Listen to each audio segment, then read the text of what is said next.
আসসালামু আলাইকুম রহমতুল্লাহ। প্রিয় ভিউয়ার্স, আশা করি সবাই ভালো আছেন। আমি আলহামদুলিল্লাহ আল্লাহর রহমতে ভালো আছি।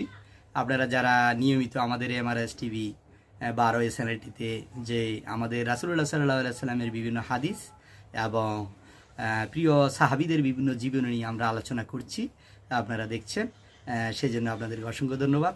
আজকে আমরা ইতিমধ্যে 31টি ভিডিও দিয়েছি আমাদের রাসূল সাল্লাল্লাহু আলাইহি সাল্লামের বিভিন্ন হাদিস নিয়ে। আজকে হচ্ছে 32 নম্বর ভিডিও। এই 32 নম্বর ভিডিওর ভিতরে আমরা একটি মাত্র হাদিস নিয়ে আজকে আলোচনা করব। আপনারা একটু মনোযোগ সহকারে শুনবেন। সেটা হচ্ছে আমলের নিয়তে শুনবেন এবং অন্যকে প্রচার করার নিয়তে শুনবেন। তাহলে আলহামদুলিল্লাহ আল্লাহ তাআলা আপনার জীবনে এই হাদিসটি বাস্তবায়ন হবে, আমল করবেন এবং অন্যের কাছে প্রচার করার কারণে। ঠিক আছে? তাহলে যে হাদিসটি জানবেন সেটা অন্যদের কাছে প্রচার করার নিয়তে শুনবেন। ঠিক আছে? আসেন আমরা হাদিসটি একটু পড়ে শুনি। এই হাদিসটি আমি পড়ে শোনাচ্ছি হচ্ছে আমাদের মুনতাকাবুল হাদিস থেকে, হাদিসের ঈমান শাখা থেকে। ঠিক আছে? ইতিমধ্যে আমরা যে 31টা হাদিস বর্ণনা করেছি, প্রত্যেকটা হাদিস ওটি ঈমানের উপরে। এরপরে আমরা নামাজের উপরে, এরপরে কালেমার উপরে, এরপরে আমরা রোজার উপরে একটা একটা করে সিরিয়াল অনুযায়ী আমরা আলোচনা করব। তো হাদিসটি পড়ছি। বিসমিল্লাহির রহমানির রহিম। হযরত আব্দুল্লাহ ইবনে আমর ইবনে আস রাদিয়াল্লাহু তাআলা আনহু থেকে বর্ণিত আছে যে তিনি বলেন, আমি রাসূলুল্লাহ সাল্লাল্লাহু আলাইহি সাল্লামকে ইরশাদ করিতে শুনিয়াছি যে কিয়ামতের দিন আল্লাহ তাআলা আমার উম্মতের মধ্য হইতে এক ব্যক্তিকে বাছাই করিয়া সমস্ত সৃষ্টির সম্মুখে ডাকিবেন। কিয়ামতের দিন আল্লাহ তাআলা এক বান্দাকে ডাকবেন, ডাকি সবার সামনে নিয়ে আসবেন তাকে।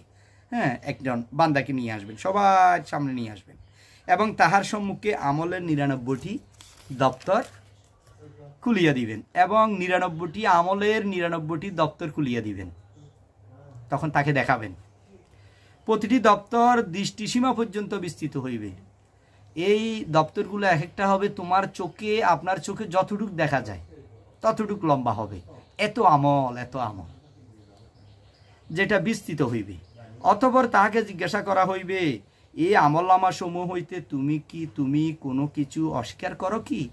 এই যে আমলনামাগুলো তুমি দেখছো 99টি আমল, এই যে দপ্তরগুলা 99টি আমলের দপ্তর, এগুলাতে কোনো কি ভুল ত্রুটি বা তুমি কি অস্বীকার করো?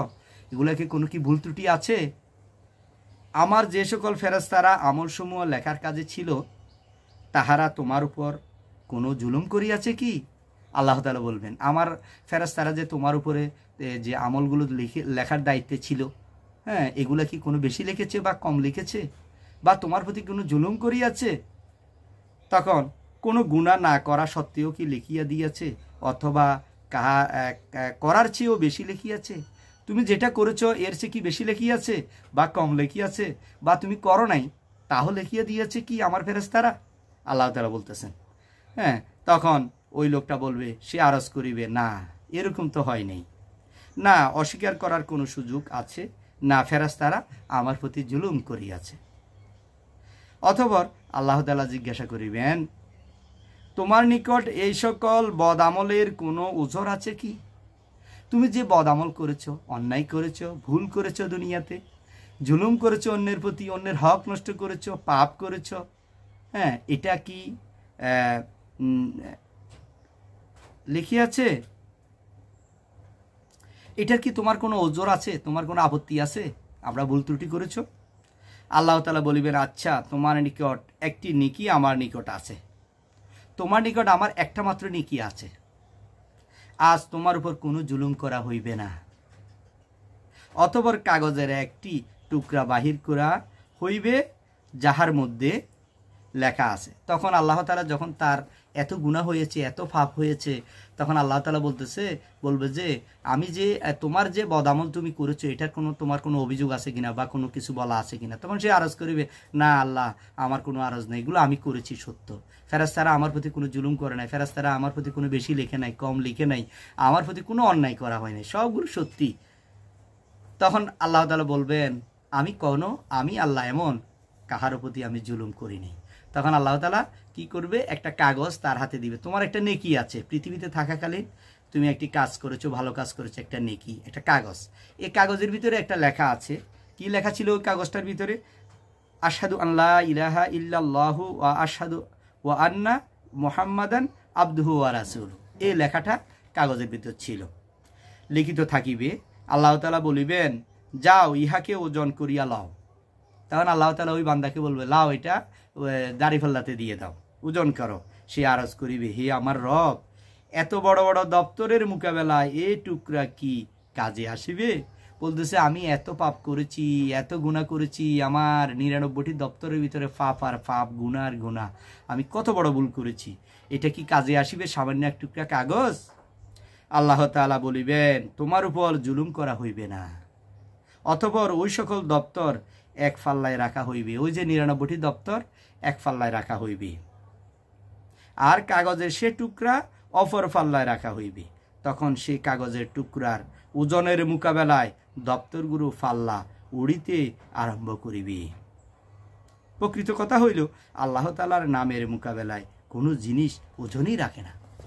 এই হাদিসটিতে আমরা শিক্ষা অর্জন করছি এটাই, আমরা মনে প্রাণে যখন আল্লাহর প্রতি আমাদের বিশ্বাস থাকবে, মনের ভিতরে যখন বিশ্বাস থাকবে আল্লাহ ছাড়া কোনো মাবুদ নেই, আল্লাহ এক, আল্লাহর একাত্মবাদের প্রতি বিশ্বাস থাকবে, এবং আমাদের প্রিয় নবী হযরত মুহাম্মদ নবী সাল্লাল্লাহু আলাইহি সাল্লামের প্রতি আমাদের শেষ নবী হিসাবে মনে প্রাণে বিশ্বাস, এবং তার কাজকর্মগুলো, তার বাণীগুলো আমাদেরকে মেনে চলা।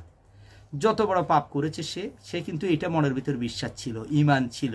এই জন্য আল্লাহ তাআলা বলতেছে তোমার প্রতি আমি আজকে কোনো জুলুম করব না, কোনো অন্যায় করব না। শুধু এই টুকরা কাগজ যখন দাড়িপাল্লাতে রাখা হলো, তার 99টি দপ্তর উপরে উঠে গেল, তার পাল্লাটা কি হয়ে গেল? এই যে কাগজটি আল্লাহ তাআলা দিয়েছেন এটা বাড়ি হয়ে গেল। তাহলে আল্লাহ তাআলার যে বাণী, আল্লাহ তাআলার যে কথা, আল্লাহ তাআলার যে বিশ্বাস, এটা সবচেয়ে বেশি ওজন, এর চেয়ে ওজন পৃথিবীতে আর কিছুই হতে পারে না। তাহলে আমাদের এই হাদিস থেকে এটাই শিক্ষা হচ্ছে, আমাদের সর্বদাই সর্ব অবস্থায় আমাদের কাজে কর্মে আমরা আমাদের আল্লাহর প্রতি বিশ্বাস, অগাধ বিশ্বাস থাকবে। আল্লাহ আমাদের রিজিকদাতা, আল্লাহ আমাদের পালনকর্তা, আল্লাহ আমাদের সব কিছু করে। হ্যাঁ, আল্লাহ আমাদের প্রতিটি কর্ম, প্রতিটি কাজে আমাদের দেখাশোনা করেন, আমাদেরকে নিরাপদে রাখেন। এই বিশ্বাসটা যখন মনে প্রাণে থাকবে, আল্লাহ তাআলা আপনার হয়ে যাবে, আপনি আল্লাহর হয়ে যাবেন, আপনার প্রতিটি কাজের ভিতরে বরকত আসবে। আলহামদুলিল্লাহ, আমরা এই হাদিসটি শুনেছি, এই হাদিসের কথাগুলো অনুযায়ী যাতে আমাদের জীবনে আমরা আমল করতে পারি, সেজন্য আল্লাহ তাআলার নিকট দোয়া করছি সবার জন্য। সবাই ভালো থাকবেন, সুস্থ থাকবেন। আমাদের এই 32 নম্বর হাদিসটি আপনারা শুনেছেন, আশা করি এর পরবর্তী হাদিস 33 নম্বরটি শুনবেন। এবং যারা নতুন এসেছেন অবশ্যই আমাদের চ্যানেলটি সাবস্ক্রাইব করে রাখবেন, পাশে থাকা বেল আইকন ক্লিক করে রাখবেন, নতুন নতুন ভিডিওগুলো আপনার কাছে খুব সহজে চলে যাবে। আসসালামু আলাইকুম ওয়া রাহমাতুল্লাহ।